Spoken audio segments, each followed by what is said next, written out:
Une visite, celle présidente de la République qui a effectué aujourd'hui au centre hospitalier de Cheikh Zayed. C'était en début de soirée. Une inauguration, celle d'un commissariat de police à Ndiago. C'était hier par le directeur général de la Sûreté nationale. Un colloque, celui organisé par Radio Mauritanie sur le thème Espace Sahel, défis et perspectives. C'était hier soir. Et puis un invité ce soir, c'est M. Wele Abdoulaye, chargé des missions au ministère de l'Habitat, de l'Urbanisme et de l'Aménagement du territoire. Monsieur le chargé des missions, bonsoir. Bonsoir. À tout à l'heure.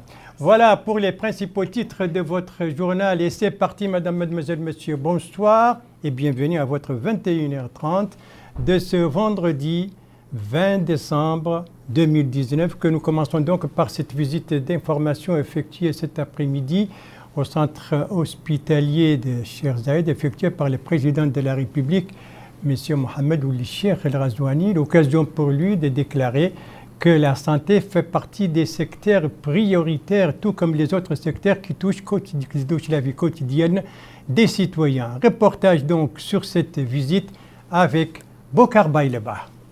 Le président de la République, M. Mohamed Ould Cheikh El Ghazouani, a été accueilli à l'entrée de l'hôpital Cheikh Zayed par le Premier ministre Ismaïl Badr Ould Cheikh Sidiya, le ministre de la Santé, le directeur général de l'établissement, ses collaborateurs, le Wali de Nouakchott Nord, ainsi que d'autres autorités administratives, municipales et sécuritaires. Le président de la République a commencé la visite par la section de la Caisse nationale d'assurance maladie, CNAM. Sur place, il a été édifié sur les problèmes posés et les efforts consentis par la CNAM visant l'amélioration de la prise médicale du citoyen. Il a également visité les services des urgences où il a été édifié sur le fonctionnement de ce service qui joue le rôle de porte d'entrée de l'hôpital. Il reçoit les personnes en attente de soins dans les différents domaines médicaux. Autre service visité par le président de la République, il s'agit des salles d'hospitalisation et de soins. Là aussi, il s'est enquis de l'état de santé des patients. Le service de dialyse n'est pas en reste. Il a eu des explications sur les équipements dont il dispose et la nature et la qualité des soins dispensés aux patients. L'hôpital Cheikh Zayed est le fruit de la coopération entre la Mauritanie et l'État des Émirats arabes unis. Et dans tous les services, le président de la République, M. Mohamed Ould Cheikh El Ghazouani, a exhorté le personnel de l'hôpital à faire preuve de discipline et d'assiduité dans le travail et accorder un intérêt aux patients. Cette visite rentre dans le cadre de l'importance que nous accordons à ce secteur vital, le secteur de la santé. Comme vous le savez, les défis de développement sont nombreux, mais nous devons les mettre dans un ordre de priorité. Le secteur qui touche la vie comme la santé est celui qui touche les quotidiens et les futurs des fils des citoyens comme l'éducation et l'amélioration des conditions de vie des citoyens qui est la mission ultime de la délégation Ta'azour. Ces secteurs sont prioritaires pour nous, mais cela ne veut pas dire que les autres secteurs ne sont pas prioritaires. Au contraire, tous les secteurs sont prioritaires, mais ces secteurs ont un caractère urgent et ne peuvent pas attendre, car ils touchent la vie des citoyens, ils revêtent un intérêt particulier, malgré qu'ils ne donnent pas leurs fruits qu'après 5 ou 6 ans. Ces secteurs doivent être des chantiers ouverts depuis les premiers jours et le travail doit s'améliorer progressivement. Le secteur de l'éducation bénéficie aussi d'une importance particulière et d'une priorité au vu de son importance pour les nouvelles générations. En somme, la médecine est un métier où il ne faut négliger aucun détail. Elle requiert la plus grande attention de la part de ceux qui la pratiquent. La profession est d'autant plus sensible parce qu'elle touche à la santé, à la vie. Voilà donc pour cette visite effectuée cet après-midi par le président de la République au centre hospitalier de Cheikh Zayed qui se situe dans la wilaya de Nouakchott Nord. Et je rappelle que le président de la République avait présidé hier, vous le savez, le Conseil des ministres, un conseil qui a été marqué par l'adoption d'un projet de décret relatif au schéma directeur de l'aménagement et de l'urbanisme, mais aussi par des communications sur l'état des finances, sur l'état du développement rural et aussi sur l'initiative, donc mon projet, mon avenir. Ça, c'était des thèmes qui ont dominé, si vous voulez, la conférence hebdomadaire pour commenter les travaux du Conseil des ministres hier. Et pour cela, 5 ministres étaient à la manœuvre devant les journalistes. Il s'agit du ministre de l'Équipement et des Transports, porte-parole du gouvernement par intérim, son collègue des Finances, leurs collègues de l'Habitat, de l'Urbanisme et de l'Aménagement du Territoire, leurs collègues du Développement Rural et enfin leurs collègues de l'Emploi, de la Jeunesse et des Sports. Résumé de tout cela avec Abdoulaye Demeba. Le ministre de l'Équipement et des Transports, porte-parole du gouvernement par intérim, Mohamed Ahmed Hamid, a d'emblée présenté les projets de décret et communication qui ont marqué les travaux du Conseil des ministres. C'est dans ce cadre que le ministre du Développement rural, Dioul Zeyn, a évoqué les axes majeurs de la communication présentée durant les travaux du Conseil des ministres. Il a ainsi précisé, concernant l'agriculture, qu'un programme de viabilisation de 5700 hectares va être mis en œuvre au niveau des wilayas du Trarza et du Brakna. Ces petits périmètres, dit-il, vont être érigés bientôt. En plus, poursuit-il, 5000 hectares seront aussi aménagés dans les wilayas du Gorgol, du Gudimaha, du Trarza et du Brakna. S'exprimant à propos du projet de construction de barrages pour l'année 2020, le ministre du Développement rural a affirmé que 74 barrages vont être érigés. Le ministre des Finances, Mohamed Lamine Zahabi, a axé sa communication sur le décret fixant la base de calcul du taux d'échange des chancelleries et l'indemnité différentielle des personnels diplomatiques et consulaires. Il a affirmé que les allocations des missions diplomatiques ont connu une hausse dans le cadre de la loi des finances pour l'année 2020, ce afin de couvrir le nouveau seuil d'échange de référence et la valeur de la prime différentielle pour les employés des missions diplomatiques. Le ministre des Finances a en outre précisé le plan quinquennal du plan d'action de ce département ministériel. Ce plan, dit-il, comprend 10 axes majeurs dont la gestion optimale des finances publiques, l'amélioration des recettes, la mobilisation des importations, la rationalisation des allocations budgétaires, l'amélioration du flux de liquidités, la modernisation de l'administration, entre autres. À son tour, Mme Khadija Cheikh Boukhe, ministre de l'Habitat, de l'Urbanisme et de l'Aménagement du Territoire, a mis en avant dans sa présentation les différents aspects du projet de décret portant approbation et déclarant d'utilité publique le schéma directeur d'aménagement et d'urbanisme de la ville de Nouakchott. Elle a précisé que ce schéma constitue une modalité garantissant la performance des procédures prises par les différents intervenants dans le domaine urbain et l'amélioration des conditions de vie des populations. Ce plan, dit-elle, délimite les périmètres urbains de Nouakchott et indique les zones préférentielles d'extension de la ville, définit le tracé des infrastructures de réseau, entre autres. Quant au ministre de l'Emploi, de la Jeunesse et des Sports, Talé Oulsid Ahmed, il a apporté des éclairages par rapport à la communication relative à l'initiative Mon projet, mon avenir. Il a souligné que cette initiative rentre dans le cadre de la mise en œuvre des engagements du président de la République. Le gouvernement, dit-il, avait décidé de lancer à partir du mois de janvier prochain ce projet qui est ouvert à tous les jeunes Mauritaniens. Il a souligné que pour le lancement de cette activité, les 500 meilleurs projets vont bénéficier d'un financement. Le ministre de l'Équipement et des Transports a par ailleurs répondu à certaines interpellations. Dans ce cadre, il a fait part de la mise en place de la stratégie nationale de la sécurité routière. C'est dans cette optique, précise-t-il, que le Premier ministre a donné le coup d'envoi de la campagne nationale sur la sécurité routière à partir d'Alleg. Il a enfin indiqué que cette nouvelle stratégie nationale de sécurité routière va être élaborée avec la collaboration des départements ministériels de l'Intérieur et de la décentralisation, de la santé et de l'équipement et des transports. Voilà donc pour le résumé de la conférence hebdomadaire pour commenter les travaux du Conseil des ministres. 5 membres du gouvernement étaient donc à la manœuvre pour cela. Et parmi ces 5, il y avait la ministre de l'Habitat, de l'Urbanisme et de l'Aménagement du Territoire qui a donné des précisions sur l'ESDAO. L'ESDAO, c'est l'abréviation du schéma directeur de l'urbanisme, de l'aménagement et de l'urbanisme, qui sera d'ailleurs l'objet de la discussion avec notre invité. Mais auparavant, on va voir un peu c'est l'urbanisme à Nouakchott avant et aujourd'hui avec Abdelrahman Hamad.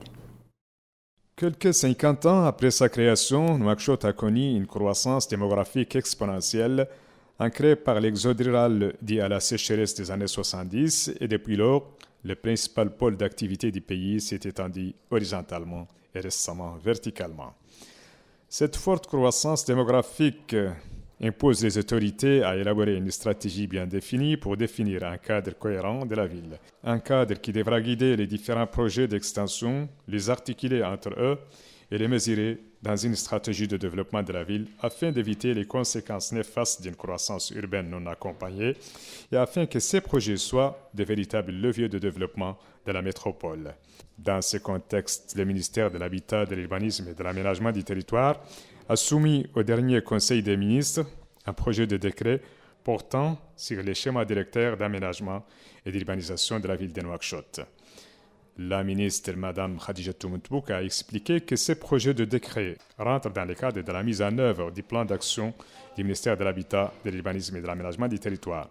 Ces plans d'action, inspirés du programme électoral du président de la République, M. Mohamed Ould Cheikh Al-Ghazouani, visent à traduire dans les faits l'engagement concernant la mise en plan d'une politique qui fera de nos villes des moteurs de développement économique à travers le renforcement de la planification urbaine et la création d'un programme spécial de financement des infrastructures urbaines, a-t-elle ajouté. Ce schéma directeur vise, dans un horizon de 20 ans, à fixer les orientations majeures de développement et d'aménagement de la ville de Nouakchott. À cet effet, il délimite les périmètres urbains de Nouakchott à l'horizon de 2040. Il indique les zones préférentielles d'extension de la ville. Il définit les tracés des infrastructures des réseaux d'eau, d'électricité, d'assainissement, de télécommunications et des transports, etc. Il définit la localisation des équipements publics structurants et il indique les vocations des différentes zones. Voilà donc pour ce SDAO, le schéma directeur de l'aménagement et de l'urbanisme. On va en discuter pour avoir plus de précisions avec notre invité, M. Wele Abdoulaye. Bonsoir. Bonsoir. Voilà, on a beaucoup entendu sur la théorie, sur les générales, mais on va être beaucoup plus précis avec vous.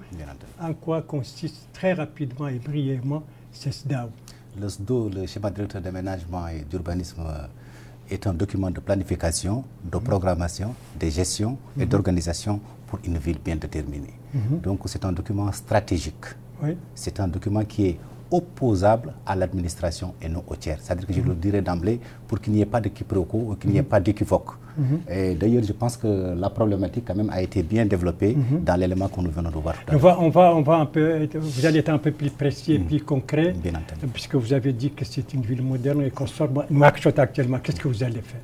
Bon, c'est-à-dire que Nouakchott, là, nous allons penser, c'est-à-dire que le schéma directeur d'aménagement urbain de Nouakchott pense, c'est-à-dire que c'est un document d'urbanisme qui prévoit l'avenir, le devenir de Nouakchott d'ici 40 ans. C'est d'ici 20 ans. C'est-à-dire, vous ne touchez à rien de la ville actuelle, c'est au cas où on va reconstruire après.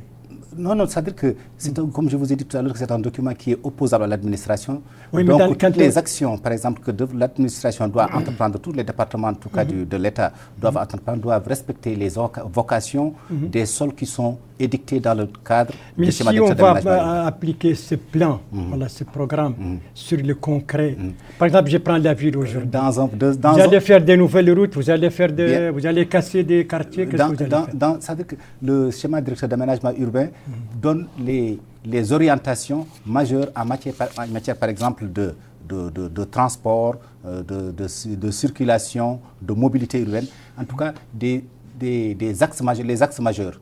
Nous avons d'autres outils aussi que nous sommes en train de préparer, c'est-à-dire que pour la ville. Ça, c'est des outils qui sont plus opérationnels. Cet outil-là n'est pas opérationnel pour, en tout cas, le tiers. Il est opérationnel pour l'administration. Maintenant, nous avons des outils que nous sommes en train de développer qui s'appellent le PLU, le plan local d'urbanisme. Ce document sera opposable au tiers. C'est qu'est-ce qu'il y a d'opposable au tiers? Opposable, c'est-à-dire que le tiers est obligé, c'est-à-dire que le tiers est obligé de respecter les prescriptions, la notice qui est donnée, par exemple, les servitudes. Bon, je suis désolé d'utiliser, par exemple, notre jargon à nous. Revenons maintenant sur terre un peu, sur terre. Nouakchott actuel. La circulation, les rues, les quartiers. Qu'est-ce que ce nouveau plan va apporter de nouveau? Est-ce que vous allez garder la situation, mais après, ce qu'on va construire au-delà de Nouakchott, il va tenir compte de ce plan? Ce plan, il faut le concrétiser. Nous allons le concrétiser. Comment? Nous avons demandé, par exemple, dans le cadre de ce document, de créer des pôles. Nouakchott est une ville unipolaire. Il n'y a qu'un seul centre-ville, un seul centre. Mais chaque quartier a son centre. Nous avons le centre-ville actuellement, c'est-à-dire il y a des mouvements pendulaires. C'est-à-dire que les gens quittent ça veut dire c'est-à-dire que les populations quittent la périphérie pour aller travailler au centre et le soir rentrent chez eux. Donc c'est un mouvement qui est pendulaire, comme une pendule. Donc là, nous voulons créer par exemple d'autres pôles. À Tahil, par exemple, au sud, un pôle d'activité économique où il y a de l'emploi, faire coïncider les bassins d'habitat et les bassins d'emploi. C'est-à-dire que vous allez amener des services dans ces quartiers-là pour éviter ce déplacement vers le centre et quitter le centre. Inciter les investisseurs à investir par exemple dans ces quartiers-là. Et nous allons aussi vouloir créer un autre centre, c'est-à-dire le centre d'innovation. C'est au niveau de la zone industrielle d'Arnaïm Toujounin. Il y a une zone industrielle qui est là-bas, déjà actuelle. Déjà, nous voulons inciter qu'il y ait un centre d'innovation dans cette partie-là. Et aussi un autre pôle au nord, c'est-à-dire qui est autour de l'aéroport, du nouvel aéroport de Nouakchott. Donc, vous voyez, en créant ces pôles-là autour de la ville de Nouakchott, c'est pour désenclaver et créer des activités tout autour, avoir des quartiers ou bien des villes compactes autour de ça, c'est-à-dire que ça permettra de développer et d'intensifier l'urbanisme dans ces zones. Mais vous ne cassez rien, vous n'apportez pas de nouveau déchets. Pour le moment, ce n'est pas ça. Pour le moment, il ne s'agit pas encore de casser. Mais dès lors que nous aurons, par exemple, les autres documents qui sont plus opérationnels, le schéma, le plan local d'urbanisme, comme je vous disais tout à l'heure, qui est opposable au tiers. Dès lors que vous construiserez votre parcelle, en ce moment, vous serez obligé de respecter les notices qui sont édictées. C'est-à-dire que le permis de construire sera différentiel suivant les zones, suivant les types, par rapport à la hauteur, par rapport au recul, et ainsi de suite. Donc c'est pour permettre d'avoir un profil urbain qui est déterminé. Bon, tout à l'heure dans les reportages et dans les explications de Madame la Ministre, on a parlé de certains points. Je voudrais revenir sur ces points, point par point, pour nous les expliquer. Ça vise à délimiter les périmètres urbains de Nouakchott d'ici 2040. Voilà. Qu'est-ce que ça veut dire, les périmètres de Nouakchott? Vous savez que Nouakchott s'est développé de façon comme une tache d'huile. Horizontale. De façon très horizontale et puis comme une tache d'huile. Donc il n'y a pas eu de limite. Il n'y a pas de plan. Il y a des plans de lotissement parce que notre urbanisme s'arrêtait juste au plan de lotissement. Mais là, nous voulons réglementer. Dès lors que nous voulons réglementer, nous voulons aussi arrêter, c'est-à-dire délimiter la ville. Nous avons déjà commencé. Vous avez vu, par exemple, à partir du carrefour de la Théière vers l'est, nous avons une partie de la rocade, ce qu'on appelle une rocade, une sorte de périphérique, en tout cas de la ville qui va cerner la ville de Nouakchott. Et nous allons essayer de densifier à l'intérieur de ce périmètre-là. Et maintenant, il y aura des portes d'entrée, des portes sur la route de Nouakchott. Ça, c'est donc le premier point qui délimite les périmètres urbains de Nouakchott d'ici 2040. Le deuxième point, c'est indiquer les zones préférentielles d'extension de la ville. Qu'est-ce que ça veut dire? Bien entendu, parce qu'il y a des zones, par exemple, actuellement à Nouakchott, qui sont non édificantes, c'est un terme aussi qui est de chez nous, qui signifie des zones impropres à l'occupation, à l'établissement humain. Par exemple, telles que les SEPRA. Les parties qui sont basses, qui sont à côté de la... Qui sont inondables. C'est des zones inondables, c'est des zones qui sont à risque. Donc, c'est des zones dont l'urbanisation doit être vraiment proscrite ou maîtrisée ou accompagnée. C'est ça. Donc, et il y a des zones qui sont plus ou moins habitables, il faut les aménager et comme ça permettre un établissement humain. Alors, le troisième point, c'est définir le tracé des infrastructures des réseaux, c'est-à-dire l'électricité, l'eau, l'assainissement, puisque aujourd'hui, vous savez... c'est pas chaque jour, peut-être vous le voyez, il y a une des sociétés qui casse les goudrons pour passer les câbles et les constructions. C'est un manque de coordination entre les différents départements. Donc, c'est-à-dire que si la coordination était meilleure entre les différents départements, que nous établissions les plans et que nous leur transmettions et qu'ils respectent les tramviaires qui sont tracés dans ces plans-là, on n'aurait pas cette problématique-là.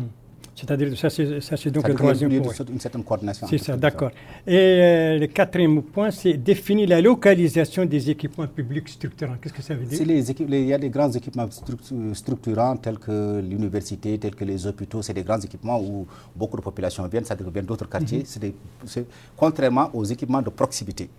Donc, ces équipements structurants, il va falloir chercher leur emplacement idoine, le meilleur emplacement pour permettre à l'accessibilité. Il ne faut pas mettre, par exemple, un équipement structurant sur une voie tertiaire ou une voie secondaire, mais c'est plutôt sur une voie principale, un boulevard ou une avenue. Voilà. Donc, c'est des... Et enfin, dernier point, c'est l'évocation des différentes zones. Vous l'avez un peu évoqué tout à l'heure. Voilà, il y a des zones d'habitat. Il y a des zones agricoles, plus ou moins. C'est-à-dire que le SDO définit les différentes zones et donne des règles d'installation dans ces différentes zones-là. Et que nous allons, parce que le document sera transmis aux différentes administrations pour permettre en tout cas à celles-ci de pouvoir respecter les zonings et les politiques qui sont... C'est-à-dire ce plan, ce schéma a déjà adopté par le gouvernement. Quand est-ce qu'il va rentrer en application? Là, aussitôt. Parce que là, présentement, nous sommes en train de faire un grand tirage pour le transmettre à toutes les administrations de Nouakchott et aussi aux autorités, notamment les autorités territoriales et les autorités locales, parce qu'en fait, on travaille plus avec ces dernières et pour permettre la mise en œuvre de ce document-là. Mais toujours est-il que, comme j'ai dit, que c'est le prochain document qui va arriver bientôt, d'ailleurs en début d'année 2020, Inch'Allah, c'est le PLU de la commune de Tavrazen. Pour rappeler, c'est l'abréviation. Oui, le plan local d'urbanisme, le plan local d'urbanisme de la commune de Tavrazen. Et ça, ce document, comme je l'ai dit tout à l'heure, c'est un document qui est opposable à nous tous, c'est-à-dire que nous, par exemple, ceux qui habitent par exemple à Tavrazen, dès lors qu'ils veulent construire ou faire ils seront obligés de respecter les notices de la zone dite. C'est-à-dire que quand on ne peut pas construire n'importe comment, moi je construis une maison en verre, et l'autre construit en orange. Non. Désormais, c'est-à-dire que dès que ce document-là sortira, le permis de construire dans ces parties-là, c'est-à-dire que dans cette partie de la ville, sera vraiment contraignant, c'est la même image peut-être. Le quartier va avoir la même... Oui, exactement, c'est-à-dire que plus ou moins. Ça dépend, par exemple, si des voies principales, peut-être qu'on va demander à ce qu'il y ait plus de hauteur. Mais si c'est des quartiers à l'intérieur, par exemple, ce sera un peu plus bas. Et les coefficients d'occupation du sol, c'est-à-dire que la superficie qui est autorisée pour le bâti dans la parcelle sera définie. Ça dépendra de ce qu'on voudra, le profil urbain qu'on voudra mettre. Autrement dit, c'est-à-dire que quand quelqu'un veut construire, avant d'avoir la permission de construire, il faut d'abord savoir où est-ce que l'eau passe, où est-ce que l'électricité passe, où est-ce que l'assainissement passe. Et aussi respecter ce qui a été demandé, c'est-à-dire en matière de construction. D'accord. Et ce SDO n'est pas uniquement valable pour Nouakchott, mais c'est valable pour les autres villes? Pour le moment, c'est Nouakchott. Nous allons faire les SDO pour les autres villes, parce qu'en fait, le développement de chacune des villes a un parcours particulier. Et les problématiques ne sont pas les mêmes. Dans ce cas, c'est-à-dire que chaque SDO est différent. C'est-à-dire chaque schéma directeur. Mais dès lors que nous n'avons pas encore un schéma national d'aménagement du territoire, nous faisons des schémas directeurs, en tout cas ponctuels, pour chacune des villes. Et vous avez des pouvoirs contraignants pour les récalcitrants? Bien entendu, c'est l'administration, dès lors que c'est opposable à l'administration et que c'est l'administration qui a fait le document, dans ce cas, c'est-à-dire que l'administration fera le nécessaire, en tout cas, pour respecter les prescriptions du document. Voilà, M. Wele Abdoulaye, qui est chargé de mission du ministère de l'Habitat, de l'Urbanisme et de l'Aménagement du Territoire. Merci pour toutes ces explications et j'espère que nous n'étions pas très spécialisés, comme on dit. Merci encore pour une fois. Vous allez rester avec nous pour suivre le prochain reportage qui concerne un corps qui vous aidera certainement dans la contrainte, dans les récalcitrants, à savoir la police, puisqu'on vient d'inaugurer un commissariat de police dans une ville du Trarza. C'est un reportage de Khadija Mintel Moushtaba, notre envoyé spécial. Reportage revu et présenté en français par Bokar Bayraba. Alors, c'est où ce commissariat? Nous sommes à Ndiago. L'arrondissement relève de la Moukata de Kermassen au Trarza. Il dispose désormais d'un commissariat de police dont l'inauguration a été supervisée par le directeur général de la Sûreté nationale, le général de division Mohamed El Meguet. Et c'était en compagnie du Wali du Trarza, Moula Ibrahim ou Moula Ibrahim. L'infrastructure est dotée de tout le confort pour que les éléments de la police puissent exercer leurs activités dans de meilleures conditions. Pour le maire de la commune de Ndiago, Baïdjalul Humaid, cette réalisation traduit l'importance qu'accorde le gouvernement à la commune. Il a précisé que ce commissariat va se charger d'assurer la sécurité des populations locales. Mohamed Ahmed Ismail, directeur de la Sûreté au Trarza, a indiqué que cette réalisation fait partie d'une série d'infrastructures mises en œuvre en faveur de la police, ajoutant qu'elle est la concrétisation des doléances des populations locales. Il a précisé que ce commissariat érigé dans une zone frontalière permettra de mieux assurer aux personnes et à leurs biens les meilleures conditions de protection contre l'immigration clandestine et contre toutes les formes de trafic, entre autres. En somme, tout cela doit permettre à la police de favoriser des relations qualitatives entre l'institution et les populations. À l'image de la culture qui, au début et à la fin de tout développement, la sécurité est une condition sans laquelle aucune activité humaine ne peut prospérer.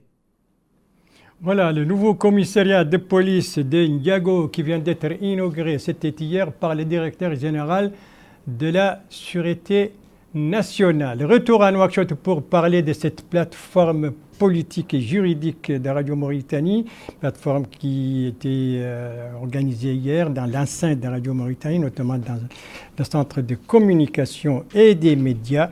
Alors, sous quel thème a été organisée cette plateforme, Abdelrahman Hamad? Espace du Sahel, défis et perspectives. Tel est le thème de cette deuxième session de la plateforme juridique et politique organisée par le Centre de communication et des médias de Radio Mauritanie.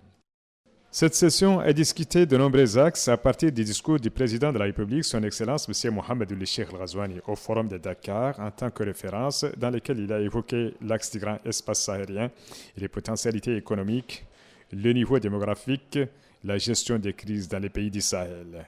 Les intervenants ont mis en exergue l'importance des sujets de la session, à savoir les institutions étatiques dans l'espace sahélien, l'émergence des groupes terroristes dans les zones insoumises en l'absence du contrôle de l'État, la corrélation entre le terrorisme, la drogue, la contrebande et l'immigration clandestine. Autant de défis qui nécessitent un partenariat stratégique entre les pays et la zone en matière de sécurité et de développement.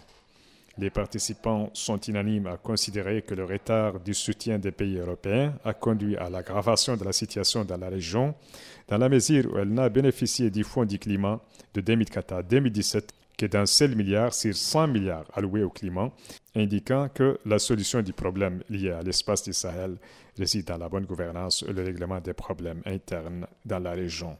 Le Sahel ne se limite pas exactement aux 5 pays concernés par le G5 Sahel. Le Sahel, c'est une bande qui va du littoral de Nouakchott ici au littoral de la mer Rouge, c'est-à-dire jusqu'à Djibouti, et même comprise l'Érythrée. Ce sont 17 pays exactement, c'est ça le Grand Sahel. Cela fait 500 millions d'habitants, 10 millions de kilomètres carrés, et le tiers des terres africaines sont dans cette bande sahélo-sahélienne. À elle seule, cette bande sahélo-sahélienne occupe le tiers des terres africaines et le quart des populations africaines sont sur cette bande-là. Mais ce qui caractérise particulièrement cette bande, c'est sa vulnérabilité écologique.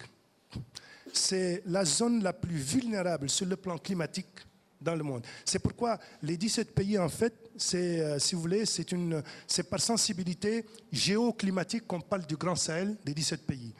Et moi, je pense, je vais peut-être un petit peu étonner tout le monde, moi je pense que tout ce qu'on dit en général autour du Sahel, à propos de la bonne gouvernance politique, à propos de la pauvreté, à propos des questions des disparités ethniques, etc., est certainement vrai, mais le profond ressort de l'instabilité dans le Sahel, c'est la question écologique. ont pris part à cette rencontre de nombreux élus, des chercheurs intéressés aux questions géostratégiques et des intellectuels. La plateforme juridique et politique 10e édition, c'était hier soir, organisée par Radio Mauritanie sous le thème Espace sahélien, défis et perspectives. On va terminer par une page sportive avec ce don du ministère de l'Emploi, de la Jeunesse et des Sports, un don au profit de la Fédération mauritanienne de handisport. Alors, le montant, le coût de ce matériel, de ce don, donc de matériel, et qui a bénéficié de quoi? Élément de réponse avec Abdoul Ademeba. 8 fauteuils roulants ont été remis aux pratiquants du handi-basket, 2 pour ceux qui s'adonnent au tennis de table et 2 autres pour ceux qui sont actifs dans le domaine de l'athlétisme. Ces équipements d'un coût global estimé à environ 10 millions de lancers d'Ouguiya ont été octroyés à la Fédération mauritanienne d'handisport par le ministère de l'Emploi, de la Jeunesse et des Sports, ce afin de permettre aux personnes en situation de handicap de pouvoir pratiquer leur discipline sportive et préparer les équipes aux compétitions internationales. Cette action s'inscrit dans le cadre des appuis matériels qu'octroie le ministère de la tutelle aux fédérations sportives nationales ayant pour mission la vulgarisation de leurs disciplines sportives respectives. Je ne saurais terminer ce mot sans inviter les personnes responsables de la gestion de ce matériel à son utilisation optimale afin que le bénéficiaire puisse en tirer profit. Le matériel permettra à la comité paralympique de poursuivre l'objectif qu'il s'est fixé de rechausser de nouveau là où il s'est démarqué. Nous avons mis en place de nouvelles stratégies de programmes qui nous permettra dans un avenir proche d'équiper en martel toutes les ligues membres de notre comité paralympique, d'obtenir un siège permanent équipé par le comité paralympique, l'obtention d'un bis pour personnes handicapées, entre autres. Après les allocutions, les membres de l'équipe de handi-basket ont, à l'aide de ce nouveau matériel, improvisé une partie de basketball.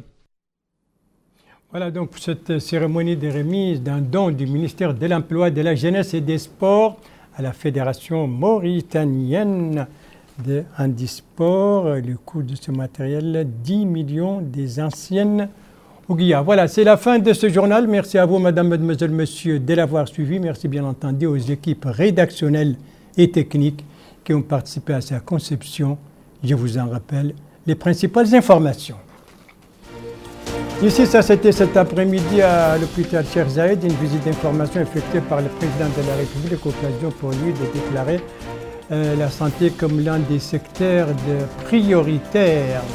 Ici, c'est l'inauguration de ce commissariat de police à Ndiago, dans la Moukata'a de Kermessène au Trarza. C'était hier par le directeur général de la Sûreté nationale. Ici, c'est la plateforme juridique et politique de Radio Mauritanie, 10e édition. C'était hier soir, thème Espace sahélien, défis et perspectives. Voilà, il ne me reste plus qu'à vous souhaiter une très bonne fin de soirée et une très bonne fin de semaine bien entendu, week-end. Et à vous donner rendez-vous, Inch'Allah, demain à la même heure, 21h30. Bonsoir.